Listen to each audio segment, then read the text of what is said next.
Bayangkan, Ramadan ini adalah yang terakhir buat kita semua. Adakah kita benar-benar sudah bersedia? Tanda-tanda akhir zaman semakin jelas, fitnah berleluasa, manusia semakin lalai dan dunia semakin menuju pengakhiran. Adakah ini petanda bahawa kita sedang hidup dalam detik-detik terakhir sebelum kiamat? Hari ini kita akan menyingkap tanda-tanda akhir zaman yang berkaitan dengan bulan Ramadan sebelum semuanya terlambat.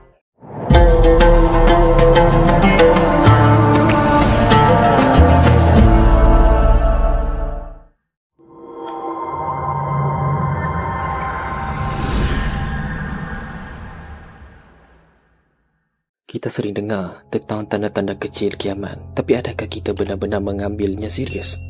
Hari ini hampir semua tanda-tanda kecil sudah berlaku. Lahirnya banyak ulama palsu. Mereka menyebarkan ajaran sesat, menyesatkan umat dengan fatwa yang menghalalkan dosa. Fitnah dan kebohongan berleluasa. Media sosial dipenuhi berita palsu dan fitnah yang merosakkan persaudaraan Islam. Manusia berlumba-lumba membina bangunan percakar langit. Seperti yang disebut dalam hadis, lihatlah negara-negara Arab hari ini seperti Qatar, UAE, Bahrain dan juga Arab Saudi. Banyaknya perzinaan dan maksiat secara terang-terangan. Dosa yang dahulunya dilakukan secara sembunyi kini dianggap normal. Tetapi yang lebih mengerunkan adalah bagaimana Ramadan di akhir zaman ini akan berubah. Dalam hadis sahih Rasulullah SAW bersabda bahawa akan tiba satu zaman di mana ramai yang berpuasa tetapi puasa mereka tidak diterima. Kerana apa? Mereka berpuasa tapi tidak menjaga solat.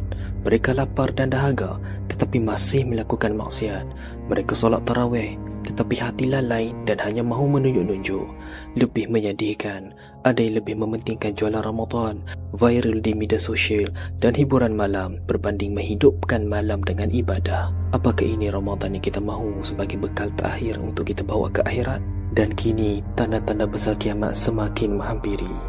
Kemunculan Imam Mahdi, dunia akan berada dalam kekacauan sebelum kemunculan pemimpin yang dijanjikan ini. Fitnah Dajjal semakin hampir.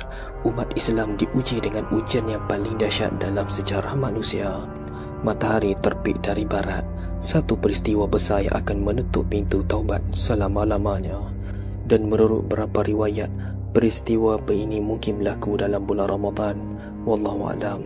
Bayangkan kita bangun untuk sahur tetapi tiba-tiba melihat matahari terbit dari arah yang berlawanan. Saat itu tiada lagi peluang untuk kita bertaubat kerana semua sudah terlambat.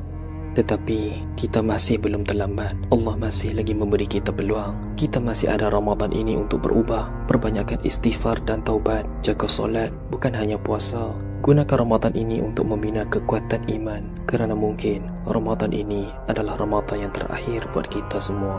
Bagaimana kita mahu ia dikenang? Adakah sebagai Ramadan yang kita lalui dengan lalai, atau Ramadan yang menjadi tiket kita ke syurga? Keputusan itu di tangan kita. Berubahlah sebelum semua terlambat.